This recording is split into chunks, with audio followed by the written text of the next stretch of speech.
प्रथम अवस्था में हटा लिया तो हटा लिया, नहीं दूसरी अवस्था में बहुत ही भयानक स्थिति हो जाएगी। यह अवस्था बदलने में देर नहीं लगती, कहने में देर लगी।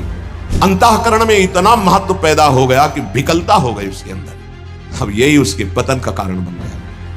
ऐसे तृतीय अवस्था में ये पता ही नहीं रहता मैं गलत कर रहा हूं या गलत करने जा रहा हूं, विवेक ही काम नहीं करता, वो उसे सुख और अपना जीवन मान लेता है।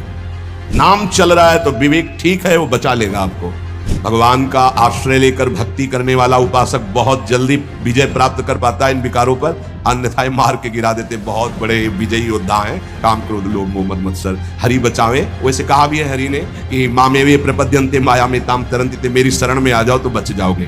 प्रार्थना है अपनी तरफ से, 1000 बार फिसल जाए तो 1001 बार भी हिम्मत रखे, पड़े ना रहे। उपासक कामना के वशीभूत होने के कारण इस प्रेम का परिचय नहीं प्राप्त कर पाता। ना चाहते हुए भी एक काम पापाचरण करा ही देता है। अर्जुन ने प्रश्न किया था, ये कौन है जो ना चाहने पर भी बलात् जबरदस्ती पाप करा देता है? तो भगवान ने कहा, वो काम है, वो क्रोध है। ये रजोगुण से प्रकट होता है, राग से, और ये महापापी है, अर्थात महापाप कराने वाला है, महाशनो। ये कभी तृप्त नहीं होने वाला, चाहे जितना भोग लो। ना चाहने वाली बात ऊपरी है और चाहने वाली बात हृदय की है। संसार शरीरों में भोगने से सुख मिलता है, ये अंदर बैठा है, और ऊपर से हम कहते हैं कि हम नहीं चाहते थे पर ऐसा हो गया। नहीं, अगर ये बात अंदर बैठ जाए कि हमें नहीं चाहिए ये झूठे सुख, तो फिर कोई परास्त नहीं कर सकता। तो बोलिए जानकारी होने पर भी प्रयोग क्यों नहीं हो पाता? वस्तु, व्यक्ति, क्रिया, स्थान, इससे जो हम सुख चाहते हैं उसे काम कहते हैं। किसी शरीर से, किसी वस्तु से, किसी पद से। इस काम में शब्द तो एक है पर इसके दोष अनंत हैं। शब्द है काम, और अनंत पापाचरण कराने की इसमें सामर्थ्य है काम में। इसमें अनंत विकार भरे हुए हैं। जब तक मनुष्य के भीतर ये बात बनी रहती है कि शरीर भोग से, वस्तु भोग से, पद भोग से हम सुखी हो जाएंगे, तो ये काम पाप ही कराता रहता है। निर्दोष, निर्विकार, निष्पाप होने के लिए इस काम का मर्दन करना आवश्यक है। सहने से ये नष्ट हो जाते हैं। शास्त्र निषिद्ध कर्म ये काम ही कराता, प्रारब्ध नहीं कराता। प्रारब्ध से शास्त्र निषिद्ध कर्म जो किए उनका फल आता है सुख दुख। अगर शास्त्र प्रतिपादित है तो सुख आएगा, शास्त्र विरुद्ध है तो दुख आएगा। लेकिन ये जो हमसे पाप करा रहा है, कोई प्रारब्ध नहीं करा रहा, कोई काल नहीं करा रहा, कोई ईश्वर नहीं करा रहा।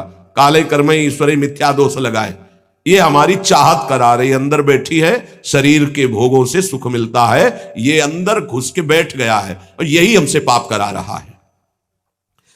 तो जब जानकारी हो गई तो फिर पाप क्यों हो रहे हैं? जब जानकारी हो गई कि ये काम पाप करा रहा है तो हम इस जानकारी का प्रयोग क्यों नहीं कर पा रहे हैं? तो बोले धूमे नाव्रियते वह्निर यथा दर्शो मलेन च यथोल्बे नाव्रतो गर्भस तथा तेने दमाव्रतम। ये ज्ञान ढक गया है हमारा, जो ढका हुआ ज्ञान, ये प्रकाशित, ये काम में नहीं आएगा। जैसे 3 उदाहरण दिए। भगवान कह रहे धुएं से अग्नि ढक गई, मैल से दर्पण ढक गया, और झिल्ली से गर्भ ढक गया। अब झिल्ली के अंदर बच्चा है कि बच्ची पता नहीं चलेगा। दर्पण है, हम काले हैं कि गोरे हैं पता नहीं चलेगा, क्योंकि मैल से। धुआं होने के कारण पता नहीं चलेगा कि अग्नि है, पर बहुत जल्दी उसमें अग्नि प्रकाशित की जा सकती है। फूंक मारो, अग्नि पैदा हो जाएगी। भगवान ने 3 उदाहरण दिए। उपासक में ये 3 तरह से ज्ञान ढक जाता है, तब काम अपना प्रभाव दिखाता है। 3 इसकी स्थितियां हैं। जैसे धुएं से अग्नि ढकी रहती है, ऐसे ही काम विवेक को, ज्ञान को ढक देता है। बुद्धि में निर्णय निकल रहा है ये तो गलत है, नहीं करना चाहिए। सात्विक, राजसिक, तामसिक, ये बुद्धि की 3 प्रवृत्तियां हैं, 3 गुणों के अनुसार। कर्तव्य अकर्तव्य का ठीक ठीक निर्णय करने में समर्थ है सात्विक बुद्धि। राजसिक बुद्धि ठीक निर्णय नहीं कर पाती, असमर्थ होती है कर्तव्य का, और तामसिक उल्टा ही निर्णय करती है। ठीक निर्णय करने की सामर्थ्य सात्विक बुद्धि में है। अब जो ही भोग इच्छा प्रकट हुई, धुआं पैदा हो गया। भोगों की ना भोगों, पाप तो नहीं बन जाएगा, धुआं है, इसका मतलब अग्नि है, ज्ञान है उसके अंदर। अब अगर उस समय उसको सत्संग मिल जाए, कोई संत की बात चलने लगे, उसका चिंतन वो रोक पावे, तो मानो फूंक मारना है। जैसे धुआं उठ रहा है, 1 2 3 फूंक मारो, आग लग गई, प्रज्वलित हो गया, बच गया। ये पहला बहुत सरल है, बच जाना काम से। धुआं हो जाने पर दिखाई नहीं देता क्या है, क्या ठीक है क्या नहीं ठीक है, पर फूंक मारो तो आग उठी, धुआं खत्म हुआ। ये ज्ञान हो रहा है, बीच बीच में जलन हो रही कि भोगूं कि ना भोगूं, अच्छा है कि नहीं अच्छा है, कहीं पाप तो नहीं हो जाएगा, कहीं गलती तो नहीं हो जाएगी, पर वो धुआं है, नहीं भोग लेते हैं, अवसर मिला है, समय मिला है, भोग लेते। ये उस समय उसको चाहिए, तत्काल कोई सहयोगी चाहिए विवेक का। परमार्थिक मार्ग में धुआं पैदा कर देगी। साधक अगर सावधान हुआ तो तत्काल प्रयासरत हो जाता है इस धुएं को हटाने के लिए। फूंक मारने का मतलब कीर्तन शुरू हो गया, वो सत्संग शुरू हो गया, किसी संत के पास तत्काल बैठ गया, उसकी वाणी सुनने लगा, वो धुआं खत्म हुआ। फूंक लगी, आग जली, धुआं खत्म, ठीक निर्णय होगा। नहीं नहीं, ऐसा नहीं करना। उत्पत्ति विनाशशील जड़ वस्तुओं में प्रियता, महत्ता, सुंदरता, सुखद रूपता, ये काम पहले पैदा करता है। ये सत्य है, इसमें सुख मिलेगा, इसमें बहुत सुख मिलेगा। अब ये धुआं बढ़ता चला जा रहा है, कैसे सुख मिलेगा, लाखों लोग भोग रहे हैं, कैसे सुख, कैसे तुम मुझे बावरा बना सकते हो। नहीं नहीं, गलत है। ये है धुआं को हटाना, फूंकना। अरे अन्य शरीरों की अपेक्षा मनुष्य शरीर सर्वश्रेष्ठ है, इसमें विवेक है, हम कैसे ऐसा पशुवत आचरण कर सकते। नहीं, अरे मन नहीं, तेरी सलाह नहीं। अब वो फूंक रहा है, आग पैदा कर रहा है, ज्ञानाग्नि पैदा कर रहा है। पर बहुत प्रवीण साधक नहीं, उससे प्रवीण मन है, वो सुख को सुख मानकर भोगने की लालसा प्रबल होने के कारण वो धुआं नहीं हटा पा रहा, वो उसी में और राग कर रहा है। प्रथम अवस्था में हटा लिया तो हटा लिया, नहीं दूसरी अवस्था में बहुत ही भयानक स्थिति हो जाएगी। ये अवस्था बदलने में देर नहीं लगती, कहने में देर लगी। दूसरी अवस्था हो जाती है दर्पण में ढका हुआ मैल। उसमें तो फूंक केवल मारनी थी कि आग प्रज्वलित हो गई, क्योंकि तैयार एकदम ज्ञान है, पर धुआं जैसा ढक गया, काम ने ढक दिया। जब दूसरी स्थिति आई उसी उपासक की कि इसका प्रायश्चित भी तो हो सकता है, अब वो मल लग गया। जैसे दर्पण में गाढ़ा मल पोत दिया जाए तो बिल्कुल दिखाई नहीं देगा कि हमारा रूप कैसा है। अब बिल्कुल विचार शून्य होता चला जा रहा है। यथा दर्शो मलेन च, जैसे मैल से ढक जाने पर शीशा, दर्पण, वो दिखना एकदम बंद हो गया। उसमें तो दिख रहा था, धुआं है, आग है, मतलब विवेक काम कर रहा था। थोड़ा फूंकने की जरूरत थी, ज्ञान के प्रज्वलित करने की जरूरत थी, पर वो उधर ना की तरफ वृत्ति ना ला करके हां की तरफ वृत्ति ले आया, तो दूसरी सीन पैदा हो गई स्थिति। जैसे दर्पण में मल ऐसे लगा दो तो बिल्कुल नहीं दिखेगा, और वो बिल्कुल निर्णय नहीं कर पा रहा। सतोगुण में निर्णय करने की क्षमता होती है, रजोगुण में निर्णय करने की क्षमता खत्म हो जाती है, और निश्चित हो जाता है कि भोग में सुख है। ऐसी कामना का वेग बढ़ा तो ये भूल गया कि मैं साधक हूं, मेरा कर्तव्य क्या है, मैं अकर्तव्य करने जा रहा हूं, ये भूल गया। क्योंकि जैसे दर्पण में ढक गया तो भूल गया, दर्पण में दिखाई देता मैं कौन हूं, तो ज्ञान रूपी दर्पण ढक गया काम से, अब ये उसकी सोच ही खत्म हो गई। अंतःकरण में इतना महत्व पैदा हो गया कि विकलता हो गई उसके अंदर। अब यही उसके पतन का कारण बन गया। इतना महत्व बढ़ गया कि निर्णय करने की क्षमता खत्म हो रही है कि मैं एक साधक हूं, मैं उपासक हूं, पापाचरण नहीं करना चाहिए। ये किसी का भी हो सकता है। पहली दशा बहुत जल्दी हटा जा सकता है, फूंक मारी हट गया, आग पैदा हुई ज्ञान की, नहीं नहीं। दूसरी दशा गुंजाइश है थोड़ी, उसको ऐसे पोंछना पड़ेगा, समय लगेगा, पोंछना पड़ेगा, तब दिखाई दे। नहीं नहीं, तो दूसरे में संभलना रजोगुण, ये ठीक है, ये नहीं ठीक है, क्षमता खत्म हो चुकी। पहले में क्षमता थी, दूसरे में क्षमता खत्म हो गई। तीसरा यथोल बेना व्रतो गर्भा, तीसरा तमोगुण, वो विपरीत ही दिशा की तरफ ले जाएगा। क्षमता की तो बात जाने दो, वो सारी सामर्थ्य विपरीत है, जो होगा देखा जाएगा, चलो वो विपरीत दिशा की तरफ ले जाएगा। दर्पण पर मैल आने से उसको हटाने की गुंजाइश है, यहां तक हटा जा सकता है दूसरी स्थिति तक, पर दूसरी स्थिति बहुत कठिन है। हटने की स्थिति अब खत्म हो चुकी, लगभग पर हटा जा सकता है, लेकिन तीसरी में तो हटा ही नहीं जा सकता। जैसे झिल्ली से ढके गर्भ का ये पता ही नहीं है कि बच्चा है कि बच्ची है, ऐसे तृतीय अवस्था में ये पता ही नहीं रहता मैं गलत कर रहा हूं या गलत करने जा रहा हूं। विवेक ही काम नहीं करता, वो उसे सुख और अपना जीवन मान लेता है। अगर उस कामना में बाधा पड़ी तो तमोगुण की वृत्ति बढ़ जाती है और क्रोध पैदा हो जाता है। क्रोध जब अपना स्वरूप धारण करता है तो हिंसा पैदा कर देता है, सम्मोह पैदा कर देता है। सम्मोह स्मृति का नाश किया और बुद्धि भ्रष्ट हुई, नष्ट हो गया साधक। ये सर्वनाश करने वाला काम। सम्मोह माने मूढ़ता, घोर मूढ़ता, कुछ निर्णय करने की सामर्थ्य नहीं रह गई। पशुवत, एकदम पशु। अब उसमें जब वाणी खुलेगी तो झूठ, आचरण होंगे तो कपट, व्यवहार होगा तो बेईमानी, कर्म होगा तो अन्याय और पाप, गुस्सा आएगी तो अत्याचार, हिंसा, इसके सिवा कुछ नहीं। अपना रजिस्टर कभी पढ़ के देखो, अपने रजिस्टर को तो देखोगे नहीं कि अपने जीवन के रजिस्टर में हमने क्या क्या आचरण किए हैं। ये सबको देखना चाहिए। ये बात समझने की है, थोड़ा कड़वाहट जरूर है कि हम सब तत्काल भगवान को दोष देने लगते हैं, लेकिन भगवान चीख चीख के वर्णन कर रहे हैं, ऐसा मत करो इसका परिणाम ये है, ऐसा करो इसका परिणाम ये है। तो जो कह रहे हैं करो वो तो हम कर नहीं रहे, जो कह रहे हैं नहीं करो वो हम कर रहे हैं, तो उसका जब परिणाम आता है तो हम भगवान को कोसते हैं। बबूल बोओगे तो उसमें दाग छुहारा नहीं लगेंगे, कांटे ही लगेंगे। पापाचरण करोगे तो उसका परिणाम दुख ही आएगा। पुण्य करोगे तो सांसारिक सुख मिलेगा, भजन करोगे तो पाप पुण्य दोनों से ऊपर उठकर भगवदानंद को प्राप्त होगे। कामना में तदाकार ना होने पावे तब तक बचा जा सकता है। जहां तैयारी बनी सुख भोग की और राजी हो आपने दस्तखत कर दिए, अब आपको भगवान ही बचा सकते हैं, दूसरा कोई नहीं। उस समय भगवान ही कोई ऐसी लीला कर दे तो बच सकते हो, अन्यथा नहीं बच सकते। तदाकार होना साधक का सर्वनाश हो जाना है। काम में तदाकार होना,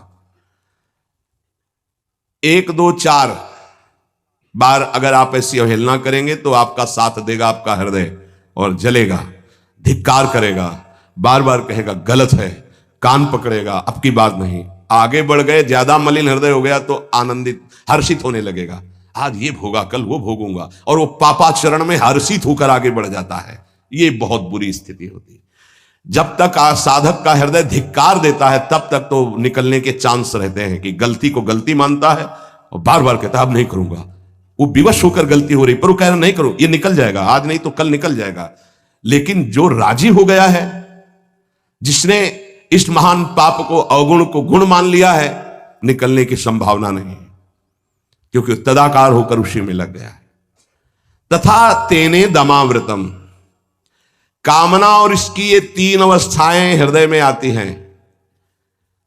जो साधक ये जानता है, सुनकर के ये मानता है कि कामना में, भोगों में सुख नहीं है, भगवान कह रहे हैं, संत कह रहे हैं, शास्त्र कह रहे हैं, कामना का त्याग करने से ही शांति और सुख मिलेगा।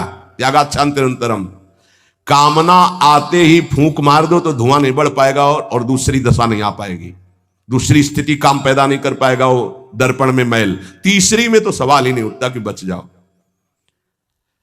परमार्थ का रुचि रखने वाला साधक कामना को पहचानना सीखे और जहां काम अंदर आवे तत्काल उसको नष्ट करना सीखे। नष्ट करने का उपाय है नाम कीर्तन, भगवत गुणगानवाद, सत्संग, श्रवण। किसी संत के समीप तत्काल बैठ जाओ, किसी साधक के समीप, और चर्चा करने लगो।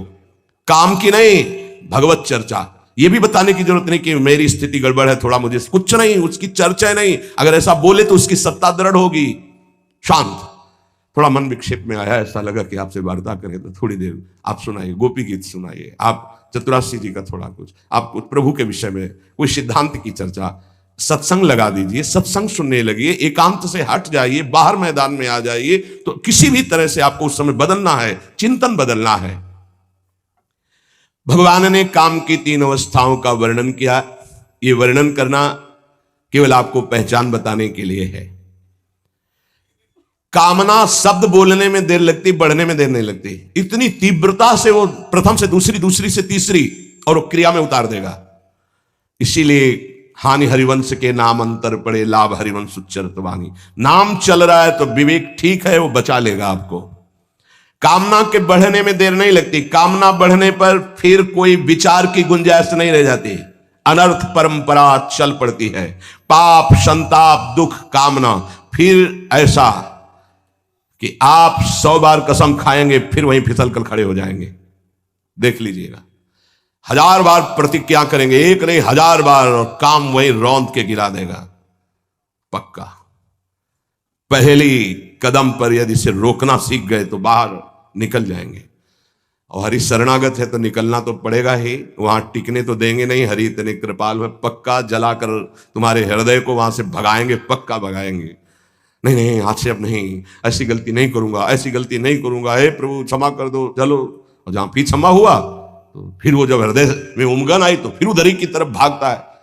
फिर वो ऐसी दीवाल बनवाते हैं, चुनवाते हैं आसपास कि रास्ता बचेगा तो एक ही, हरि शरणम, दूसरा रास्ता नहीं।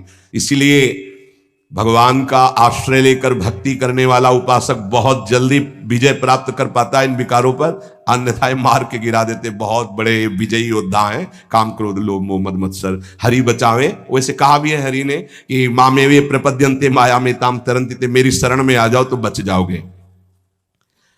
समस्त दोषों का नाश, समूल काम का नाश, समस्त संबंध विच्छेद, ये एकमात्र भगवान का आश्रय लेकर भजन करने से हो जाते हैं। घबराना नहीं। प्रार्थना है अपनी तरफ से, 1000 बार फिसल जाएं तो 1001 बार भी हिम्मत रखें, पड़े ना रहें। आखिरी श्वास तक हम बाजी जीतने की कोशिश करेंगे, क्योंकि ये खिलाड़ी किसी और के नहीं, हरि के ही हैं। ये काम, क्रोध, लोभ, मोह, मद, मत्सर किसी और की सामर्थ्य से सामर्थ्यवान नहीं, मेरे स्वामी की ही सामर्थ्य से सामर्थ्यवान है। जिस दिन हमारा अहम धूल धूसरित हो जाएगा तो 1000 के बाद भी हम उन पर विजय प्राप्त कर लेंगे। इसलिए किसी भी स्थिति में कोई भी उपासक निराश तो होवे ना। प्रशंसनीय वो है जो इस समय विकार से लड़ रहा है, हर विकार को रौंद रहा है और अपने हृदय की मलिनता को सामने रख रहा है। कौन है हृदय की मलिनता को रखता है? प्रशंसनीय वो है इस समय जो अपने जीवन को संभाल ले। भगवान की असीम कृपा है उन उपासकों पर जो यौवन अवस्था को पवित्र करके चला रहे हैं।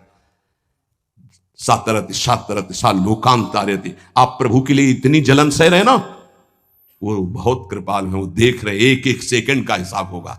आप लोग ऐसा ना समझे कि आप जो कष्ट सह रहे हैं, आप जो जल रहे हैं, आप जो बेगों को सह रहे हैं, तो इसका कोई परिणाम नहीं। भगवान बिक जाएंगे, ध्यान रखना। वो देख रहे हैं, उनके लिए तुम सह रहे हो, उनके लिए सह रहे हो।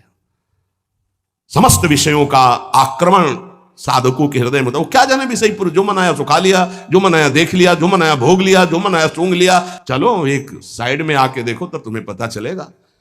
इसलिए हमारी प्रार्थना मानना, कभी भी किसी भी स्थिति में उदास, निराश और कदम पीछे मत हटाना। आखिरी श्वास तक योद्धा दुश्मन को परास्त करके विजय श्री की आशा रखता है। और हमारी आशा इसलिए पूरी होगी कि हमारे साथ प्रियालाल है। नागरी दासी जन्म जितायो, बलिहारी बलिहारी। ये क्या जाने, ये तो जरा सा छींक दोगे तो तैयार हो जाएंगे हो हल्ला मचाने में। ये साधना जानते हैं क्या? ये चढ़ाई चढ़े हैं क्या कि फिसलने वाला कितना मेहनती होता है? जो चढ़ के जाना चाहता है फिसल रहा है, उसे कौन जानता है? इसलिए बड़े बड़े महापुरुष इस बात को साधकों को प्रोत्साहन देते रहते। विषय जी थोड़ी जानते, विषय जी तो जरा सी बात हुई ना तो तोप बना करके वो अपना रजिस्टर देखो पूरा काला, कभी नहीं वो देखेंगे लौट के। हाँ, एक बिंदु अगर कहीं चिट्ठी आ गई है ना तो हो हल्ला मचा देंगे। साधक ऐसा, साधक है। 1000 बार परास्त होने पर भी हमारा वो उदासीपन नहीं आना चाहिए, निराश नहीं होना चाहिए। चूक गए, इस बार भी चूक गए, आगे बढ़ेंगे, रौनेंगे हम हरिनाम के बल से।